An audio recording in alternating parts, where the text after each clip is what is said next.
Semakin cepat kita bisa mendaftarkan haji, melakukan perencanaan rukun Islam yang 5 itu, maka itu semakin baik. Tadi ada yang pengen motor, pengen rumah, bisa Pak. Kita motor, rumah, ya. Yang belum nikah ya Pak. Saya nih kalau podcast ini berkembang Pak, Bapak pengen bikin studio yang lebih keren, bisa itu Pak. Setelah ini Pak kita bahas. Ya.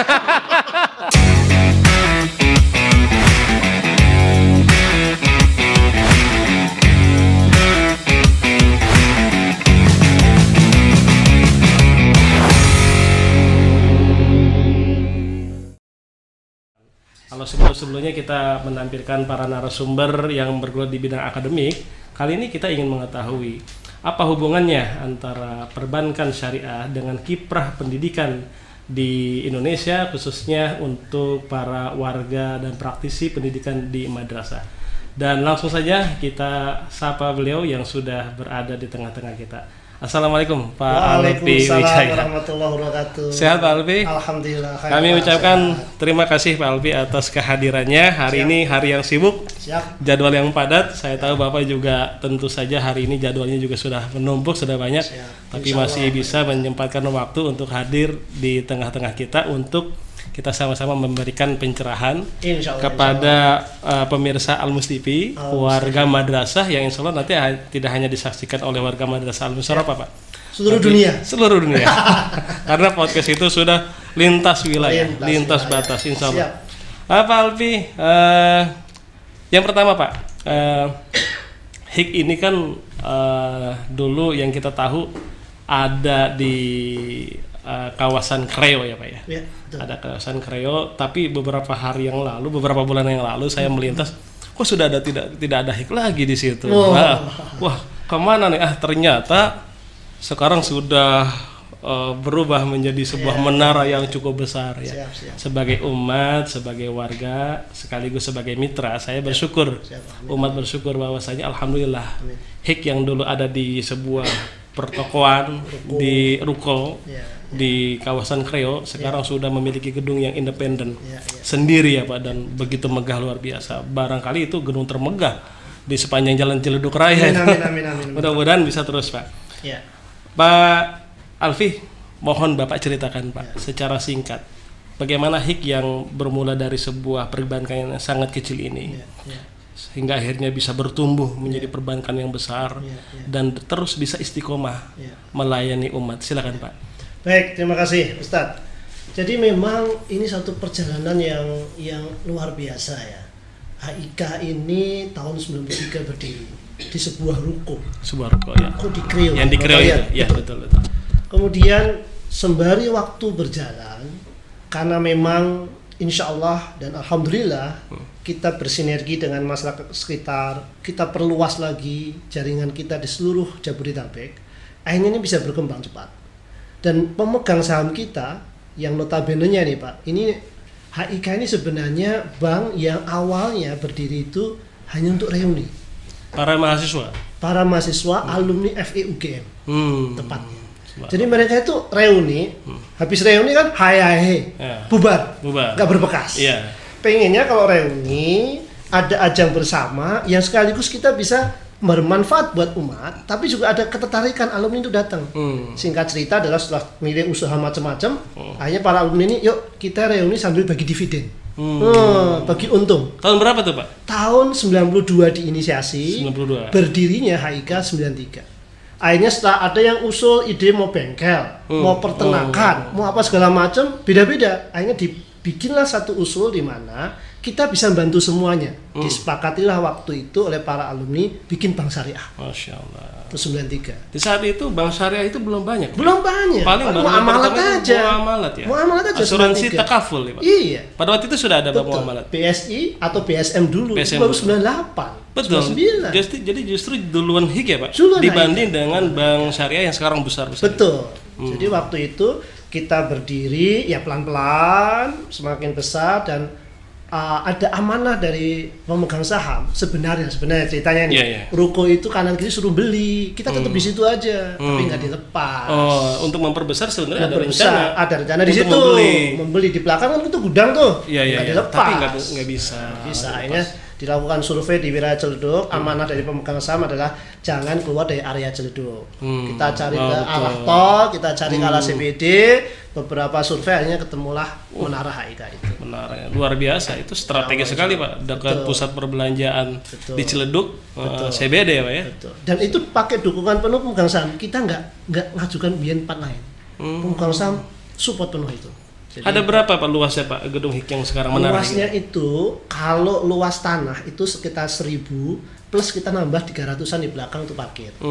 Kalau gedungnya yang 5 lantai itu hampir 5.000. Hampir 5.000. Jadi 4.800 sekian. Ya. Ada nggak Pak filosofi atas dibangunnya gedung HIK Menara HIK itu? Ada Pak, filosofi pasti ada Pak. Ada filosofi. Filosofinya itu Pak, lantai itu ada basement dan 5 lantai. Filosofinya namanya spirit Pak, melambangkan core values dari HIK. Spirituality itu basement. Jadi kalau Bapak ke Menara HIK, setiap masuk Pak, itu ada kutipan ayat dan hadis. Dari setiap lantai beda-beda. Saya belum pernah mampir. Mampir. Wajib. Jadi ada spirituality, di atasnya ada professionalism, kemudian ada respect. Jadi pesan-pesan itu ada. Pesan-pesan itu ada. Jadi itu kita ambil ya. Kita ambil dari surat Ibrahim, bahwasanya ketika kita ini menjadi sebuah institusi, akarnya harus kuat, dahannya harus kokoh, kemudian dia memberikan kemanfaatan, memberikan buah. Gitu. Nah, fondasi yang kokoh itu adalah spirituality sama integrity, dahan itu adalah professionalism sama teamwork gitu. Nah, ini adalah intimacy sama respect. Itu ada ceritanya itu, ada filosofi yang kita bangun dari gedung itu. Saya ucapkan selamat Pak atas berdirinya Menara HIK. Ya, mudah-mudahan terus berkiprah. Amin. Ya, dan terus mudah-mudahan bisa menebarkan sayap. Insya Allah. Dan bisa bermanfaat sebesar-besarnya bagi umat. Pak Alfi, kita hampir 2 tahun nih Pak. Sudah menjalani masa pandemik yang berat Pak. Perekonomian masyarakat yang kita tahu juga sangat terpuruk sekali. Betul. Dalam masa pandemik ini Pak, yang Bapak alami sebagai pelaku perbankan syariah, dampak apa yang paling besar yang Bapak rasakan terhadap kestabilan roda perjalanan perbankan, khususnya perbankan syariah yang Bapak ketahui? Baik Ustadz. Jadi pandemi ini ada 2 sisi yang menarik dalam 2 dimensi waktu, 2020 sama 2021. Kalau bank itu kan ibaratnya usahanya kan menghimpun dana masyarakat, menyalurkan dana kepada yang membutuhkan. Pada saat pandemi di awal-awal tuh Pak, kan kita Februari akhir, Maret, pemerintah menetapkan, lockdown, itu pas tuh Pak. Kami undang Pak Wali Kota, peresmian Menara HIK, 2 minggu kemudian tutup. Lockdown, nggak boleh. Berarti itu di awal Maret ya Pak? April, awal Maret kita berdiri, kan itu minggu ketiga, minggu keempat Maret ya sudah nggak boleh beraktivitas. Lockdown, betul. Kita tutup. Nah, di awal-awal Pak, bulan April sama Mei, kita kena 2 dampak sekaligus. Baik dampak dari sisi penghimpunan dana maupun penyaluran. Apa? Waktu itu barangkali ya, karena ini situasi yang tidak bisa diprediksi sebelumnya, masyarakat tuh beberapa rasanya dalam tanda petik agak panik ya. Sehingga beberapa itu ngambil dana yang luar biasa. Penarikan besar-besar. Penarikannya luar biasa. Di luar normal. Di luar normal. Hampir 5-6 kali dari yang biasanya. Narik itu. Tapi alhamdulillah likuiditas kita bagus. Sehingga tidak ada keresahan, semua bisa dilayani dengan baik.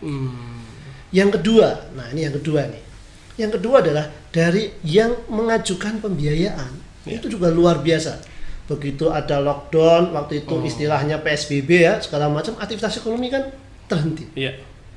Jadi beberapa nasabah kita ini kemudian dalam petik terdampak bisnisnya, sehingga mereka tidak mampu untuk melakukan pembayaran angsuran. Bahkan mereka yang dulu mungkin bekerja, lalu kena dampak, lalu di PHK, lalu mau membuka usaha. Betul. Nah, kita alhamdulillah sih pemerintah dan otoritas jasa keuangan ada kebijakan untuk melakukan restrukturisasi. Jadi kita lakukan restrukturisasi secara kolektibilitas, mereka menjadi tetap lancar, walaupun dampaknya buat bank kan angsurannya mengecil, sehingga pendapatan bank juga mengecil. Jadi memang di 2020 itu ada 2 dampak sekaligus, tapi alhamdulillah 2021 ini kayaknya masyarakat sudah mulai beradaptasi. Sehingga dari sisi dana pihak ketiga yang kita waktu itu turun drastis, sekarang malah tumbuh. HIK-nya September tumbuh sekitar 12,6%. Hampir ada kenaikan dana pihak ketiga sekitar 72 miliar. Dari tahun lalu, September 2020 dibandingkan September 2021. Jadi ini menunjukkan bahwa satu, masyarakat sudah mulai lebih normal. Yang kedua, menunjukkan alhamdulillah masyarakat tetap percaya ke HIK. Karena kalau nggak percaya, mereka nggak berani naruh dong dananya ke kita. Betul. Walaupun ya harus kami akui, kalau dari sisi nasabah pembiayaan, ini recovery-nya agak pelan. Karena memang HIK ini di sisi pembiayaan kita banyak mayoritas UMKM. UMKM ini ya sudah membaik, tapi kecepatan membaiknya tidak secepat naiknya kepercayaan masyarakat. Sehingga ini masih kita cari cara yang paling tepat. Namanya situasi kan kita harus selektif ya, nggak sembarangan menyalurkan. Kalau sembarangan menyalurkan malah bahaya buat amanah dana yang di kami. Sehingga dana pihak ketiga naik, tapi pembiayaan kita masih selektif. Itu sih. Baik Pak Alfi. Kita ini kan berada di dunia pendidikan. Saya bersama rekan-rekan guru, kemudian kolega-kolega kita, para rekan guru yang ada di lingkungan KKM Pesanggerahan. Saat ini sebenarnya di masa pandemi kemarin itu Pak, dikala kita harus guru itu dituntut untuk bisa melakukan pembelajaran secara daring. Sebenarnya guru belum siap Pak. Begitu juga perangkat-perangkatnya. Kita kan harus segera antusias terhadap perangkat IT yang ada kan begitu kan. Nah, bicara tentang perangkat IT Pak, para guru-guru ini kan agar supaya bisa melaksanakan tugasnya, apalagi di era digital ini. Ini kan harus didukung dengan perangkat-perangkat pendukungnya Pak. Betul. Adakah Pak program dan produk dari Abang Harta Insan Karimah Pak untuk memfasilitasi, memberikan ruang kepada guru untuk memiliki perangkat-perangkat digital Pak, seperti perangkat bantu seperti laptop dan seterusnya. Kira-kira program-program dan produk-produk yang ada di HIK itu Pak untuk dunia pendidikan apa saja Pak? Ini pertanyaan menarik nih Pak. Jadi HIK ini sesungguhnya salah satu komunitas atau sektor atau mitra yang dekat sekali adalah pendidikan Pak. Di HIK dari 5 cabang, 4 kantor kas nih Pak, ada total 531 institusi pendidikan yang interaksi dengan kami Pak. 531? Yes. Mitra kita. Mitra. Ya mulai dari TK, SD, SMP, SMA, dan yayasan-yayasan. 351 ya? Iya. Itu tidak hanya berada di kawasan Tangerang. Iya, Jabodetabek. Jadi ada yang di kami punya cabang di Cikarang, kami punya cabang di Karawaci, di Cikupa, di Depok dan seterusnya.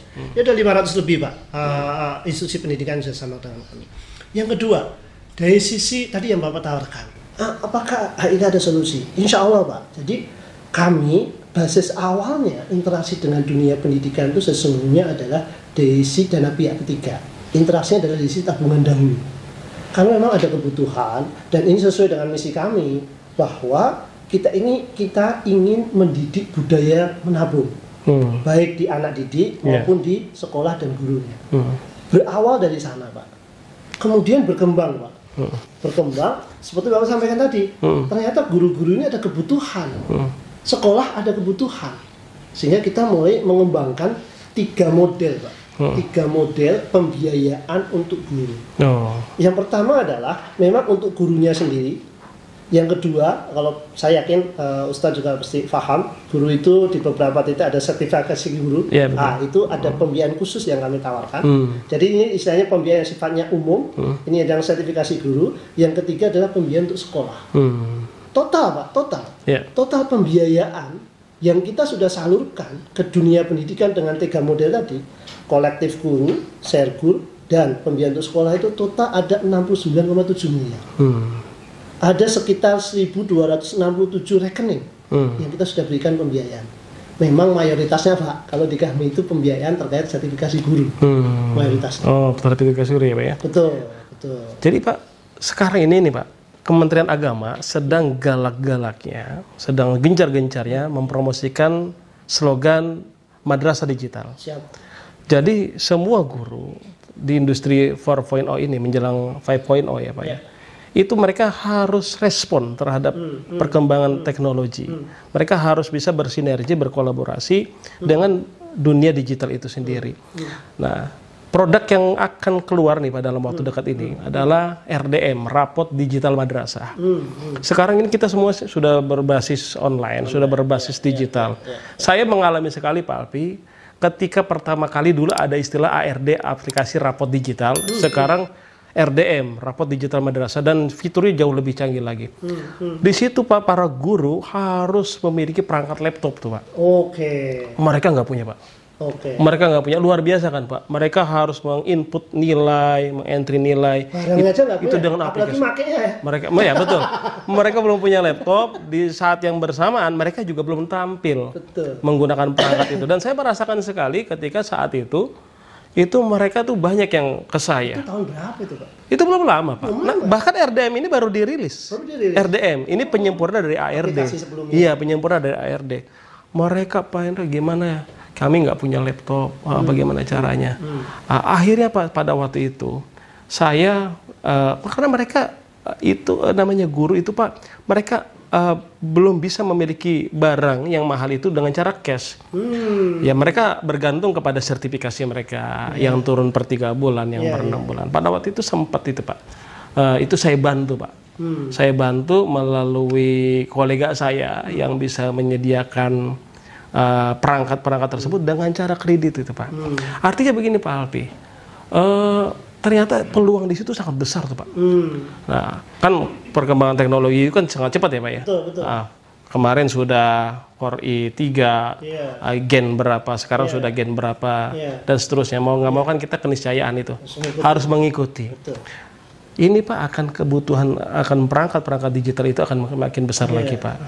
Dan ditambah lagi nampaknya e-learning setelah masa new normal ini pun ini akan terus Pak. Bukan kemudian normal berhenti enggak, ini mah jadi tools baru gitu. Iya, kira-kira Pak Alfi, bisa nggak difasilitasi? Bisa banget teman-teman kita nih Pak, yang mau punya perangkat laptop, ini mudah-mudahan didengar nih Pak, dilihat, ditonton oleh warga madrasah, oleh para guru, agar supaya kita bisa membangun kemitraan Pak. Nah, insya Allah kalau guru-guru madrasah dan mungkin guru-guru sekolah lain, ya itu insya Allah mereka orang-orang yang amanah, mereka juga jadikan perangkat itu untuk mencerdaskan anak-anak bangsa. Kira-kira Pak Alfi, tantangan seperti ini sangat bisa Pak, sangat bisa Pak. Tadi saya sampaikan Pak, pertama bisa pakai model sertifikasi guru yang 3 bulan itu. Kami sudah punya skimnya, sehingga nanti tinggal kita sesuaikan kebutuhan persisnya apa. Kalau toh kemudian lapis 1 ini ternyata ada kemungkinan lain lagi, ya saya sebut kolektif tadi. Kita kerjasama dengan yayasan, kerjasama dengan sekolah, persis kebutuhannya apa. Apakah laptopnya, atau gitu. Nanti misalnya nih kalau podcast ini berkembang Pak, Bapak pengen bikin studio yang lebih keren, bisa itu Pak. Setelah ini Pak kita bahas. Bisa di situnya, atau bahkan institusinya yang kita bantu Pak. Kita bantu, institusinya kita bantu. Dan sebenarnya nih Pak, yang kami punya nasabah nih Pak. Kami punya nasabah institusi pendidikan juga di daerah Bekasi Pak. Kita berpikir, ya kan rumusnya gini Pak. Kalau ini komersial, ya memang source of fund-nya komersial Pak. Tapi Pak Alfi, mungkin nggak Pak? Kalau kita ini kan bank syariah ini, selain akad-akadnya syariah, selain yang sifatnya bisnis, ada sisi sosial yang kita bangun Pak. Nah kami juga lagi memikirkan, kalau memang tujuannya untuk sosial, bukan dikomersilkan, maka kita bisa mencari sumber dananya yang sosial base Pak. Pakai dana apa Pak? Pakai dana wakaf Pak. Kami lagi meng-create satu program. Jadi kan ibaratnya gini Pak, penggunaannya macam-macam. Sumber dananya kalau dana pihak ketiga, orang yang nampung, orang yang deposito pasti kan pengen dapat bagi hasil, sehingga kesananya kan komersial Pak. Tapi kalau ketahuan ini aktivitasnya sosial Pak, kita bisa mencoba meng-create dana-dana sosial lewat wakaf, lewat wakaf uang Pak. Ini Kementerian Agama juga oke banget ya Pak, wakaf uang ini. Pegawainya juga lagi galakkan wakaf uang. Sebenarnya kalau kita bisa create jelas tujuannya untuk ini loh, memang ini untuk sosial misalnya, kita bisa bikin suatu program khusus di mana orang-orang nanti memang sengaja mewakafkan dalam bentuk uang dan hasilnya nanti akan digunakan untuk aktivitas sosial. Itu juga salah satu solusi Pak, kalau memang tujuannya adalah sosial. Ini akan menjadi berita yang sangat menggembirakan nih Pak, bagi para guru-guru. Mudah-mudahan para warga madrasah, para guru-guru yang menonton acara ini, setelah ini mudah-mudahan kita bisa bermitra untuk memenuhi kebutuhan-kebutuhan kita dalam bertugas mengajar. Bukan hanya laptop dan perangkat elektronik, Pak. Tadi ada yang pengen motor, pengen rumah, bisa Pak. Kita motor, rumah, yang belum nikah ya Pak ya? Ya belum nikah. Yang sudah nikah nggak usah ya? Yang belum naik haji. Yang belum naik haji. Nah, macam-macam tuh. Ya terkait haji nih Pak. Nah, haji nih Pak. Ini di madrasah kita nih Pak, ini yang sudah Alhamdulillah sudah Allah kasih izin untuk berangkat haji itu sudah ada 4 orang. 4 orang, dari berapa Pak? Dari 30. Dari 30. Masih banyak sekali yang belum itu begitu. Baru MTS? Baru MTS. Belum SD SMK-nya? Belum. Nah, di MTS aja baru 4 orang. Nah, saya 2014, Pak Haji Yahya udah 2 kali beliau. Terakhir 2017, kemudian ada Pak Haji Hafiz 2013 ya. Dan ada Pak Haji Ali Nurdin. Ini teman-teman ini Pak, dan mungkin gambaran secara umum masyarakat luas, wah haji itu mahal, kemudian waiting list-nya lama, sehingga mereka itu terstigma di situ Pak. Oh kalau begitu saya nggak bisa lah mungkin berangkat haji karena biaya yang mahal ya, tidak ada dana untuk talangan dan seterusnya. Sebenarnya Pak potensial sekali Pak untuk guru-guru, karena apa? Insya Allah alhamdulillah hampir semua guru-guru kami di sini kan sudah sertifikasi, artinya harapan finansial tiap bulan dan tiap 3 bulan dan 1 semester itu kan ada kan. Kira-kira produk untuk haji bagi para guru dan bagi masyarakat umum yang ditawarkan HIK seperti apa Pak? Ya, kita ada namanya produk pembiayaan perencanaan haji. Jadi kita melihat BPKH itu mengkampanye haji muda. Haji muda. Betul. Usia muda maksudnya? Iya, sebenarnya harapan utamanya untuk usia muda. Betul. Karena kalau kita daftar haji usia 50, 60, 20, 30 lagi sudah nggak optimal ketika berangkat Pak. Betul. Belum kalau umurnya memang ya Allah yang Maha Tahu lah ya Pak. Waiting list kan sampai 17 tahun, 20 Jadi tahun. semakin cepat kita bisa mendaftarkan haji, melakukan perencanaan rukun Islam yang 5 itu, maka itu semakin baik. Sehingga kemudian kami tanyakan kepada DPS kami, apa ada solusi syariahnya Pak? Karena ternyata Pak, di luar sana beberapa lembaga konvensional menawarkan produk itu Pak. Nggak masuk haji pakai bank konvensional. Makanya DPS merumuskan ada produk perencanaan haji Pak. Nah, jadi kita kaji komponen biaya itu apa aja, yang kemudian kita ketemu satu komponen utama yaitu untuk tiketnya, dan nilainya ternyata hampir mirip dengan nilai porsi haji, jika kita berikan pembiayaan itu. Jadi nanti tenang Pak, dari 34 ada 26 Pak. Sepanjang ya syarat di PS kami gini, ada 2. Pertama, bank harus menganalisa bahwa sesungguhnya dia punya kemampuan bayar. Istitoahnya di sana. Yang kedua adalah bahwa pembiayaan ini mesti lunas sebelum berangkat. Pembiayaan kita set 5 tahun Pak. Sekarang waktu tunggu kan 20, 22, 27 segala macam. Pasti sudah lunas sebelum berangkat. Sehingga sepanjang dia layak, kemudian ini lunas sebelum berangkat, ini istitoahnya tetap terjaga.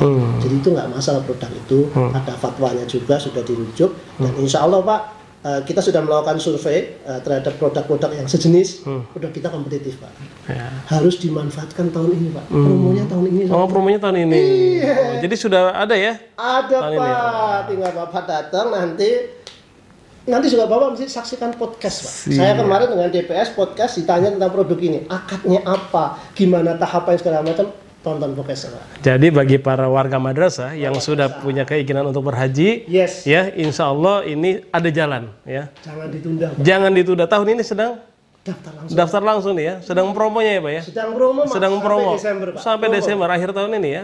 Berarti tinggal 2 bulan lagi. 2 bulan lagi. Ya mudah-mudahan warga madrasah yang menyaksikan acara ini segera bisa datang ke kantor HIK di Jalan Ciledug Raya. Betul. Ya nanti bisa ketemu sama petugas yang ada di sana untuk mendapatkan keterangan khusus al-musyawarah Pak. Di sini aja Pak, kita yang datang. Jadi kalau khusus al-musyawarah Pak, khusus spesial. HIK siap datang. Siap, pasukan kita kerahkan. Baik, terima kasih Pak Pak Atfi ya. Mudah-mudahan berkah. Acaranya, program-programnya, produk-produknya mudah-mudahan laris ya. Dan bisa diminati oleh masyarakat luas. Pak Alfi, menutup acara kita. Pesan apa yang Bapak ingin sampaikan kepada para guru, kepada warga masyarakat, kepada para peserta didik kita Pak, terhadap perbankan syariah Pak? Baik, yang pertama Bapak Ibu semuanya, kita ini hidup di dunia mencari falah fid dunya wal akhirah. segala aspek kehidupan kita mesti kita laksanakan sesuai dengan perintah Allah, termasuk dalam aktivitas berekonomi, termasuk dalam atas keuangan, bil khusus perbankan. Jika sudah ada solusi perbankan syariah yang ditawarkan, bil khusus dari HIK, maka optimalkan sebaik-baiknya untuk kebahagiaan dunia dan akhirat. Insya Allah HIK siap melayani, Pak. Amin. Mudah-mudahan kalau kita kembali kepada syariah, ya perbankan hidup kita sesuai dengan tuntunan Allah dan Rasulnya. Mudah-mudahan kita akan mendapatkan keberkahan hidup dunia wal akhirat. Amin ya rabbal alamin. Pak Alfi, tidak terasa waktu ya yang harus menyudahkan kita, karena setelah ini Pak Alfi juga masih ada kegiatan lagi, ada agenda lagi. Kami ucapkan terima kasih atas kesediaan Bapak untuk kita ngobrol-ngobrol. Mudah-mudahan walaupun singkat, mudah-mudahan bisa memberikan pencerahan kepada para pemirsa Al-Mus TV, kepada para warga madrasah, wabil khusus kepada para guru-guru, para anak-anak didik kita, bahwasanya para pemirsa Al-Mus TV jangan khawatir, ada di tengah-tengah kita ini sebuah perbankan syariah yang siap memfasilitasi segala kebutuhan kita, baik kebutuhan di dalam dunia kerja maupun kebutuhan ibadah. Mudah-mudahan apa yang disampaikan oleh Pak Alfi, mudah-mudahan ini bisa memberikan kepada kita harapan bahwa segala sesuatu itu insya Allah dengan ikhtiar ini bisa kita dapatkan dengan cara yang tidak susah, dengan cara yang mudah. Terima kasih sekali lagi Pak Alfi, mudah-mudahan sukses. Bang Harta Insan Karimah, mudah-mudahan makin berkah, ya, makin berjaya, dan mudah-mudahan cepat membangun cabang di mana-mana Pak, dan menjadi bank syariah terkemuka di Indonesia dan skala internasional. Sekali lagi terima kasih pemirsa. Demikian obrolan kita, bincang-bincang kita dengan dengan Pak Alfi Wijaya sebagai Direktur Utama PT Bank Harta Insan Karimah. Mudah-mudahan bermanfaat.